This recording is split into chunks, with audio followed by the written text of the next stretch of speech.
Guntur GGH ప్రాంగణంలోని అన్నా Sanjeevani generic medical షాపులకు అర్ధరాత్రి సమయంలో రెవెన్యూ అధికారులు పోలీసులు వాటిని ఖాళీ చేయించారు. బలవంతంగా ఖాళీ చేయించారని మెడికల్ షాప్ యజమాని షేక్ షంషీర్ ఆరోపించారు. గుంటూరు జిల్లా తెలుగుదేశం పార్టీ కార్యాలయంలో మీడియా ఇన్ఛార్జిగా పనిచేస్తున్న ఓంకార్ కొంతకాలంగా తనను లక్ష్యంగా చేసుకుని వేధిస్తున్నాడని చెప్పాడు బాధితుడు.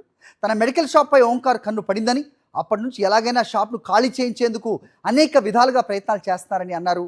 అంతేకాదు షాప్లో ఉన్న లక్షల రూపాయల విలువైన మందులను ఎక్కడికి తరలించారో కూడా తెలియటం లేదని ఆవేదన వ్యక్తం చేశారు. తాను కూడా తెలుగుదేశం పార్టీ సభ్యుడేనని పేర్కొంటూ తనకు 2029 వరకు షాప్ నిర్వహించేందుకు చెల్లుబాటు అయ్యే అనుమతులు అన్నీ ఉన్నాయని చెప్పారు. ఈ ఘటనపై ప్రభుత్వం సంబంధిత అధికారులు స్పందించి తనకు న్యాయం చేయాలని షేక్ షంషీర్ విజ్ఞప్తి చేస్తున్నారు.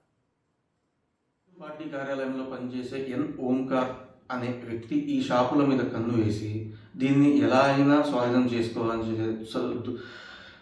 దురుద్దేశంతో వారి అనుచరులను షాపులతో పంపించి గొడవలు చేయించడం, ఫేక్ కంప్లైంట్లు పెట్టించడం, ప్రభుత్వం మీద చెడ్డ పేరు తెచ్చే విధంగా, మన ప్రభుత్వం మీదనే చెడ్డ పేరు తెచ్చే విధంగా ఫేక్ కంప్లైంట్లు పెట్టించడం, ఇలా ఎన్ని పెట్టినా కూడా ప్రతిదానికి అతను ఏమీ చేయలేక ఫైనల్గా తనకు అనుకూలంగా ఉండే జిల్లా సమైక్య అధ్యక్షురాలని తన ఇన్ఫ్లుయెన్స్ వాడి తను తీసుకొచ్చి ఈ షాపులను ఖాళీ చేయాలని చెప్పేసి నన్ను హై హ్యాండెడ్లీ చాలా మానసిక క్షోభకు గురి చేస్తూ ఉన్నారు. నేను ఎన్నిసార్లు కలెక్టర్ గారికి అర్జీ పెట్టుకున్నా,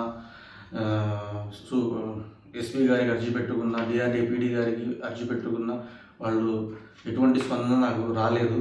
లోకేష్ గారి నోటీసులో పెట్టడం జరిగింది, వాళ్ళ పీజీఆర్ఎస్ ద్వారా తెలియపరచడం కూడా జరిగింది. ఇక్కడ తెలుగుదేశం పార్టీ ఆఫీస్లో నేను చెప్పినటువంటి ఓంకార్ అనే వ్యక్తి హై హ్యాండెడ్లీ తనకు అనుకూలంగా ఉన్నటువంటి జిల్లా సమైక్య అధ్యక్షులను తీసుకొచ్చి మీరు ఖాళీ చేయాల్సిందే అని చెప్పేసి ఎన్ని రకాల క్షోభ పెట్టాలో అన్ని రకాలుగా ఇబ్బంది పెట్టి ఉన్నారు.